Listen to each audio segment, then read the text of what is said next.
Thank you, everybody, for coming to the Aaron Torres Podcast YouTube page. I do have one quick favor before we get to the video that you came here for, and that is very simply this. You see that little red subscribe button below this video? Go ahead, smash that subscribe button. It really does help me. It really does help this channel grow and my audience grow. So go ahead and hit that red subscribe button. And now, here is the video that you came here for. But let's talk Michigan. And obviously, it goes without saying that, sometimes on this show I get to take a victory lap, and other times I got to take a big fat L punch to the face, because on last Monday's episode I spent so much time talking about Michigan. They crushed Minnesota, and I just said, look, I get that Harbaugh has struggled with Ohio State, but we got to give him credit. Just went on the road, crushed a top 25 team, and we don't even acknowledge it. Well, of course, they lost to rival Michigan State on Saturday. They fall to 1-1. Michigan State was, of course, coming off a loss to Rutgers. And so now I have to eat my, whatever they call it. I have to eat crow because I was 100% wrong on Harbaugh as usual. And if we're being perfectly honest, I probably knew it wasn't going to go well for me when on Friday night, Minnesota, the team that I hyped up as maybe a really good team last week, Minnesota lost to Maryland. And as soon as that happened, you kind of sit there and say, wait a second now. So if Minnesota just lost to Maryland, they gave up 45 points, I think, to Maryland. That probably doesn't bode well for Michigan being like this incredible juggernaut, right? And so obviously Michigan still is coming into Saturday, and you say, okay, Minnesota might not be good, but Michigan isn't going to lose to Michigan State. Michigan State just lost to Rutgers. Everything's going to be fine. Harbaugh's going to survive the week. He beats the teams he's supposed to, and we'll move on, and he'll probably lose to Ohio State and whatever. Instead, it was the exact opposite.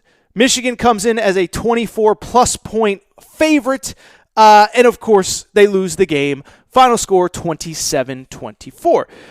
And I think when I look at this game for Michigan in the bigger picture, two things stand out as really problematic.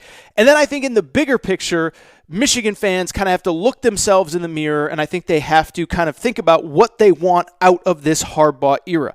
And so in terms of the problematic stuff, I think the thing that would concern me if I was a Michigan fan was that essentially every problem that Michigan has ever had under Harbaugh came out during this Michigan State game. First of all, this has been a program that is sloppy, that is marred in penalties and mistakes, and that happened again on Saturday. They finished the game with 10 penalties, a lot of pass interference stuff. Some of it maybe you want to blame on the refs. I'm not saying it was all the Michigan defensive backs, but a lot of penalties, 10 penalties, 86 yards. It's sloppy.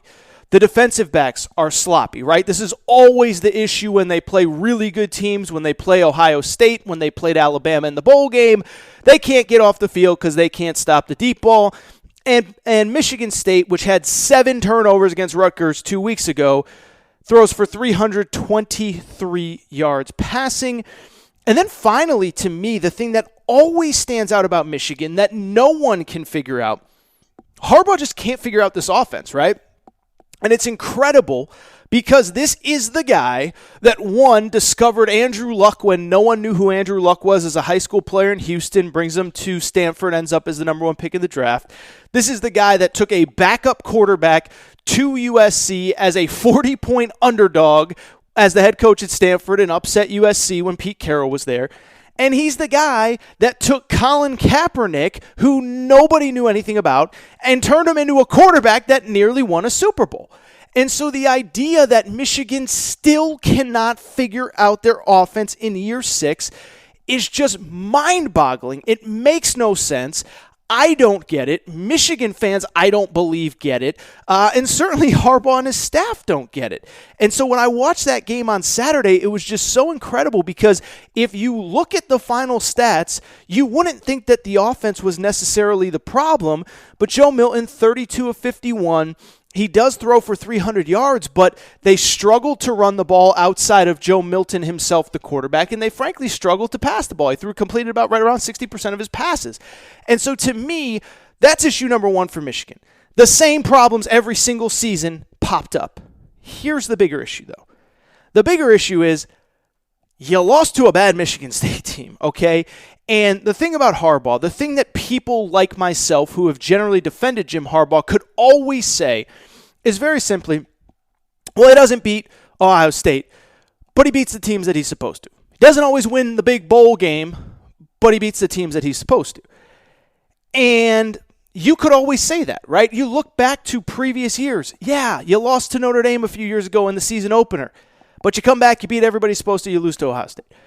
Last year, after they figured out the offense, new offensive coordinator Josh Gaddis, figure it out, get things rolling, beat the teams they're supposed to, lose to Ohio State, lose to Bama in the bowl game. This is really the first time, essentially, that you can say that in the regular season, Jim Harbaugh lost to a team that he has no business losing to. And I think that's got to be the frustrating part for Michigan fans. You not only lost to your rival, you not only lost to your little brother, you lost to them when they're not even good. It's one thing when you lose to them in Harbaugh's first year when they end up making the college football playoff. But this year, this season specifically, with a first-year head coach, second game, they lose to Rutgers, and you still lose to them. And so I understand the frustration for Michigan fans. And unfortunately, I really hate to say it, but I do believe that Michigan fans have to look themselves in the mirror on this Monday and ask themselves a question. What do I want out of my football program? And I will say very quickly before I crush Harbaugh, because that loss is inexcusable, I will say one thing in defense of Harbaugh. Guys like me maybe overhyped him after the Minnesota win, but let's not forget, this was not a vintage Michigan team. As a matter of fact, a big part of the reason I was so impressed with that win against Minnesota was the fact that this was not supposed to be a very good team. They were ranked 18th in the country going into that Minnesota game, and that's already half the college football's played and lost a bunch of games. They lost their starting quarterback, Shea Patterson, off last year, 3 of their top 4 wide receivers, 4 offensive linemen, and a bunch of guys off their defense. They were picked to finish 3rd in this division. Nobody thought this team was going to be this good, so I'll defend Harbaugh in that regard, but I do also understand a Michigan fan saying, like, dude, even if we lost all those guys, this is not a game we're supposed to lose to. And so to me, I hate to say it, but we are in year 6 of the Harbaugh era, and I just think this is going to kind of be how it's going to be. You're going to be, in a normal year when there's 12 regular season games, you're going to be an 8-9 win team at worst. And some years you might be 10-2, maybe 11-1. It's hard for me to see at this point him taking this program to that next level, putting them consistently in the playoff race. But I think they're going to be really good. And who knows, by the way, maybe Ohio State at some point, maybe when Justin Fields leaves, takes a step back. I don't know if that's going to happen. Ohio State still recruits at a different level than everyone in the Big Ten. But it's conceivable. And I do still think that Harbaugh is going to have good 10-11 win seasons. But I do think that it's fair to say, like, this is kind of like what we're going to be. Some years we're going to be 9-3. Some years we're going to be 10-2, 11-1. We're probably not going to beat those elite of the elite of the elite. And I understand both sides of that argument if you're a Michigan fan. On the one hand, at some point you do have to beat Ohio State, right? Like, for people who are young, we got a lot of people in their 20s that will listen to this show, maybe their early 30s, maybe frankly their teens.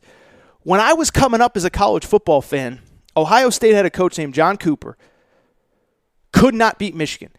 Talented as hell. Every year was putting guys into the draft. Orlando Pace, number 1 pick in the draft. Sean Springs, a cornerback. I'm blanking on the guy's name that works for ESPN now. Joey whatever, who was a wide receiver who now works at ESPN. I can't believe I'm blanking on his name. But he couldn't beat Michigan. And eventually he was fired. And so if you're a Michigan fan that's like, dude, that's it. You can't beat Ohio State. Now you're losing to teams you shouldn't. I get that. I also think we have to consider the other side. And this is something that I talked about on this show after Ohio State beat Michigan again last season. And that was this. Not only might this be who Michigan is as a program, 8, 9, 10 wins, beat the teams you're supposed to, beat the Indianas, most years the Michigan States, the Illinois, the Purdue's, the Rutgers. Not only is that who Michigan is kind of right now, I hate to say it, Michigan fans, that's kind of who you've been most of your history. And Michigan fans don't like to hear this, but here's the bottom line.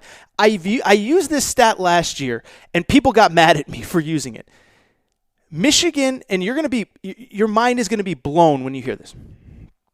Michigan has one national championship since 1948. Now, I believe it's 11 overall, but they have one national championship since 1948. Since basically World War II.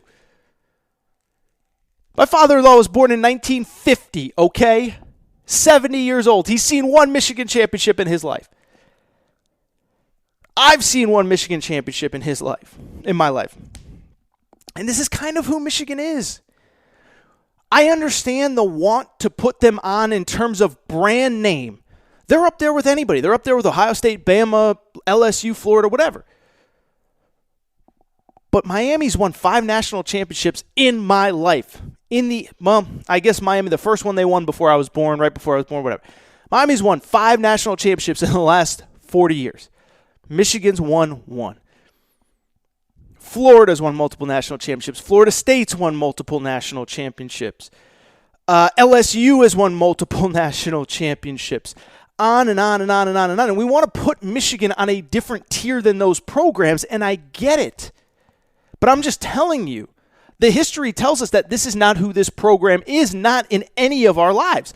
Now, shout out to you. If you're 75 years old, listening to this on podcast or YouTube, then shout out to you. You remember a time that we don't, okay?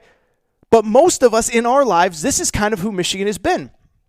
And I still look at Michigan before Jim Harbaugh got there, and it's one of those classic, it's the conversation that no fan wants to have. It's the conversation of, we'll probably never get to the top, but we'll probably never bottom out either. And I think that's an important part of this conversation as well. For all the crap that Harbaugh gets, never forget, the 7 years after Lloyd Carr retired were really bad for Michigan fans, okay? In the 7 years between when Lloyd Carr got retired and when Jim Harbaugh got hired, Michigan had one 10-win season. Well, we're in year 6 of the Harbaugh era, and he's already had 3.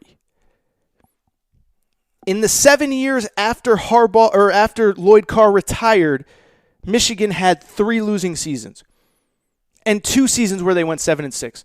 Harbaugh has never been worse than 8-5. And in 4 of the 5 years, he's won 9 games, and in 3 of the 5 years, he's won 10 games. And so I hate to be the bearer of bad news for Michigan fans. You're going to hate me and you're going to get mad when you listen to this and when you see the video and all that stuff. I'm just telling you, bottom line, end of the day, this is kind of who the program is. And if you want better for your program, I don't blame you. I don't know who's out there who can do it for you, who can bring you to that level, who can compete with Ryan Day. And I do still think, Michigan's still going to be good. I just don't know if they're ever going to get to that level. But I understand the frustration of Michigan fans today because it's one thing to lose to Ohio State. It's one thing to get beat by Bama in a playoff or in a bowl game, It is quite another to lose to Michigan State under those circumstances. And so, I feel bad, right? I'm a fan too. I get the frustration. This is just one where, when I come on this mic, I want to have a strong opinion and there's an answer and this is what you got to do and this is... I just don't know that there is one for Michigan. I think it's going to be fascinating to watch going forward.